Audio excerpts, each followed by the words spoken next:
ഈ ഒരു മത്സരം ഒരു വേളയിൽ അനായാസം സെനഗൽ ജയിക്കുമെന്ന് എല്ലാവരും കരുതി. പക്ഷെ ബെൽജിയം അത് സമ്മതിച്ചില്ല. അങ്ങനെ സെനഗൽ ജയിക്കണ്ട, ഞങ്ങൾ തോറ്റു കൊടുത്താലല്ലേ, ഞങ്ങൾ തോൽപ്പിച്ചാലല്ലേ അവർ ജയിക്കൂ, 90 മിനിറ്റിൻ്റെ കളിയല്ലേ, കളി കഴിഞ്ഞിട്ടില്ലല്ലോ എന്ന മട്ടായിരുന്നു ബെൽജിയത്തിന്. അവർ ശ്രമിച്ചുകൊണ്ടേയിരുന്നു, നിരന്തരം ശ്രമിച്ചുകൊണ്ടേയിരുന്നു. അവസാനം രക്ഷകനായി സൂപ്പർ സബ്, അവരുടെ എല്ലാമായ ലുക്കാക്കു തന്നെ അവതരിച്ചു. ലുക്കാക്കു മറുപടി ഗോൾ നൽകി ബെൽജിയത്തിന് വീണ്ടും ജീവൻ കൊടുത്തു, ഉണർവ് കൊടുത്തു.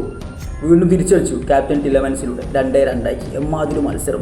നമ്മൾ മുൻപും പറഞ്ഞതാണ്, ലുക്കാക്കു സ്റ്റാർട്ടിംഗ് 11-ൽ ഇറങ്ങിയാൽ വലിയ രീതിയിൽ പേടിക്കൊന്നും വേണ്ട. ആന സൂപ്പർ സബ്ബായി വന്നാൽ ലുക്കാക്കു ബെൽജിയത്തിൻ്റെ രക്ഷകനായിട്ടുണ്ടാക്കും. ഈ വേൾഡ് കപ്പിൽ 4 മത്സരത്തിൽ 3 മത്സരവും ലുക്കാക്കു സൂപ്പർ സബ്ബ. ഒരു മത്സരം 11-ൽ ഇറങ്ങി, ആ മത്സരം പരാജയമായിരുന്നു. 3 മത്സരം സൂപ്പർ സബ്ബ് ഇറങ്ങിയ ആദ്യ മത്സരം ഓൺ ഗോൾ ആണെങ്കിലും ആ ഗോളിന് കാരണക്കാരനായത് ലുക്കാക്കുവിൻ്റെ പ്രസൻസാണ്. പിന്നെ രണ്ടാമത്തെ മത്സരത്തിൽ സൂപ്പർ സബ്ബായി വന്നപ്പോൾ ലുക്കാക്കു ഗോളുകൾ നേടി. ഇന്നലത്തെ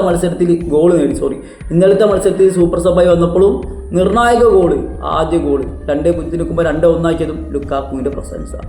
ലുക്കാക്കുവും ഡെബ്രൂനും ടിലമാൻസും മിഡ്സലൊക്കെ വന്നത് അങ്ങ് ചുമ്മാ പോകാനല്ല എന്ന് ബെൽജിയം വിളിച്ചു പറയുന്ന മത്സരമായിരുന്നു. തോറ്റു കൊടുക്കാൻ തയ്യാറല്ല, പലരും തോറ്റുവെന്ന് വിധി എഴുതിയപ്പോൾ പോലും ബെൽജിയം പിടിച്ചെടുത്ത് നേടിയതാണ് ആ വിജയം.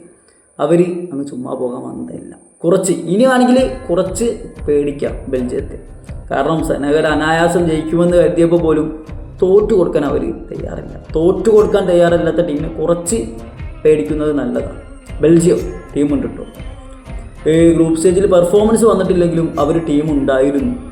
പക്ഷേ അവരിപ്പോൾ റിസൾട്ട് കൊണ്ടുവരാൻ തുടങ്ങി. ആ ബെൽജിയത്തിനെ കുറച്ച് പേടിക്കാം. ഓക്കെ.